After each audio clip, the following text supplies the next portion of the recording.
2 जून 2011 रात के ठीक 2 बजे पाकिस्तान के एक छोटे से इलाके में सब कुछ बिल्कुल शांत था। लोग अपने घरों में सो रहे थे। हवा भी जैसे धीरे धीरे चल रही थी, लेकिन उस सन्नाटे के ऊपर आसमान में कुछ ऐसा मौजूद था जिसे नीचे मौजूद किसी इंसान ने देखा भी नहीं। और अगले कुछ ही सेकंड में वो सन्नाटा हमेशा के लिए टूटने वाला था। लेकिन इस कहानी को समझने के लिए हमें उस रात से कई साल पीछे जाना होगा। उस वक्त जब इलियास कश्मीरी सिर्फ एक नाम नहीं था, बल्कि एक आम इंसान था। एक ऐसा बच्चा जिसकी जिंदगी भी बाकी लोगों की तरह शुरू हुई थी। कहा जाता है कि उसका जन्म एक साधारण परिवार में हुआ, एक ऐसी जगह जहां जिंदगी आसान नहीं थी, जहां हर दिन अपने आप में एक संघर्ष था। और शायद यही वो माहौल था जिसने धीरे धीरे उसके अंदर एक अलग सोच को जन्म दिया। बचपन में कोई भी ये नहीं सोच सकता था कि यही बच्चा आगे चलकर दुनिया के सबसे खतरनाक लोगों में गिना जाएगा। लेकिन वक्त के साथ उसके आसपास की परिस्थितियां बदलने लगी, और उन्हीं परिस्थितियों ने उसके फैसलों को भी बदल दिया। वो धीरे धीरे ऐसे लोगों के संपर्क में आने लगा जिनकी सोच सामान्य नहीं थी, जिनके मकसद अलग थे और जिनके रास्ते हिंसा और संघर्ष से होकर गुजरते थे।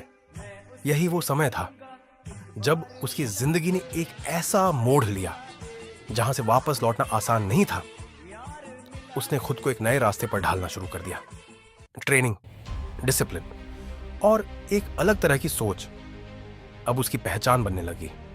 वो अब सिर्फ एक आम इंसान नहीं रहा था, बल्कि धीरे धीरे एक ऐसे नेटवर्क का हिस्सा बनता जा रहा था जो सीमाओं से परे काम करता था।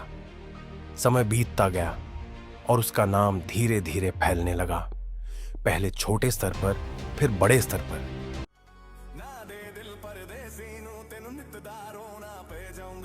और फिर एक समय ऐसा आया जब उसका नाम दुनिया की बड़ी इंटेलिजेंस एजेंसीज की लिस्ट में शामिल हो चुका था। हर रिपोर्ट में, हर चर्चा में एक नाम बार बार सामने आ रहा था, इलियास कश्मीरी। लेकिन सबसे बड़ी समस्या यह थी कि वो कभी एक जगह नहीं रुकता था। उसकी हर मूवमेंट प्लान्ड होती थी, हर कदम सोच समझकर उठाया जाता था, और यही वजह थी कि उसे पकड़ पाना लगभग नामुमकिन बन चुका था। वो हमेशा एक कदम आगे रहता था, और जो लोग उसे ढूंढ रहे थे वो हमेशा एक कदम पीछे। दुनिया की कई एजेंसीज, कई देशों की ताकत अब सिर्फ एक मिशन पे काम कर रही थी, उसे ढूंढना और उसके नेटवर्क को खत्म करना। लेकिन हर बार जब लगता कि अब वो पकड़ में आ जाएगा, वो गायब हो जाता, जैसे वो कभी था ही नहीं। लेकिन हर कहानी में एक मोड़ आता है, और इस कहानी में वो मोड़ आया एक ऐसी जानकारी के साथ जिसने सब कुछ बदल दिया।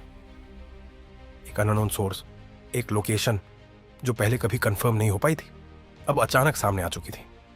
कौन था वो जिसने ये जानकारी दी? कोई जासूस, कोई गद्दार, या फिर कोई ऐसा इंसान जो अंदर से सब कुछ देख रहा था? ये सवाल आज भी अनसुलझा है।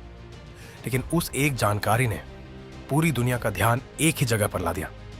अब सब कुछ बदल चुका था। सालों से जिस टारगेट को ढूंढा जा रहा था, अब वो सामने था, और अब सिर्फ एक फैसला लेना था, कैसे और कब।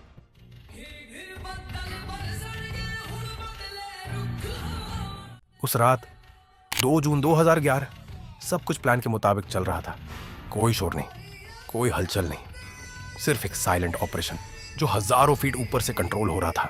एक ड्रोन जो अंधेरे आसमान में बिना किसी आवाज के उड़ रहा था, और नीचे एक जगह को लगातार ऑब्जर्व कर रहा था। नीचे एक छोटा सा कॉम्पाउंड जहां कुछ लोग मौजूद थे। उन्हें शायद इस बात का अंदाजा भी नहीं था कि उनकी हर मूवमेंट, हर कदम पहले से ट्रैक किया जा चुका है। और अब बस एक सिग्नल का इंतजार था। वक्त धीरे धीरे बीत रहा था, सेकंड्स जैसे रुक गए थे, और फिर वो पल आया जब डिसीजन लिया गया। टारगेट कंफर्म हो चुका था, और अब कोई पीछे हटने का रास्ता नहीं था। एक कमांड, और फिर कुछ सेकंड का सन्नाटा, और अचानक एक तेज चमक, एक जोरदार धमाका, एक ऐसा ब्लास्ट जिसने कुछ ही पलों में सब कुछ खत्म कर दिया। न कोई चेतावनी, न कोई मौका, सब कुछ एक ही पल में बदल गया।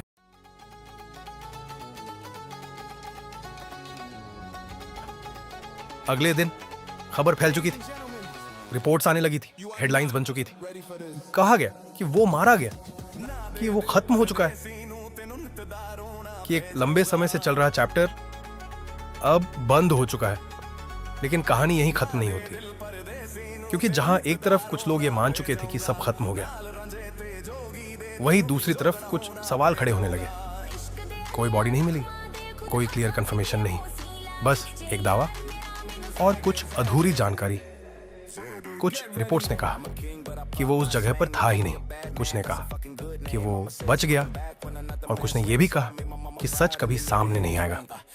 तो क्या सच में वो मारा गया, या फिर ये सिर्फ एक कहानी थी जो दुनिया को दिखाई गई?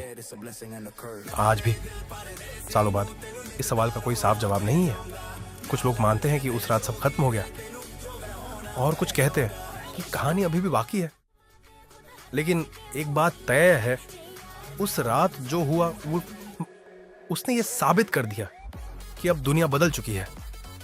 अब लड़ाइयां सिर्फ जमीन पर नहीं लड़ी जाती, अब फैसले आसमान से होते हैं, और कभी कभी दुश्मन को पता भी नहीं चलता कि उसका अंत कब और कैसे हो गया। और शायद यही इस कहानी का सबसे बड़ा सच है। लेकिन कहानी यही खत्म नहीं होती। तो उस हमले के बाद खबर आई कि वो मारा गया, लेकिन कोई पुख्ता सबूत सामने नहीं आया। कुछ रिपोर्ट्स कहती हैं कि वो वहीं था, तो कुछ मानती हैं कि वो बच निकला। सच क्या है, ये आज भी एक रहस्य है। लेकिन उस रात एक बात साफ हो गई कि अब लड़ाई का तरीका बदल चुका है, और कभी कभी अंत बिना किसी चेतावनी के आता है।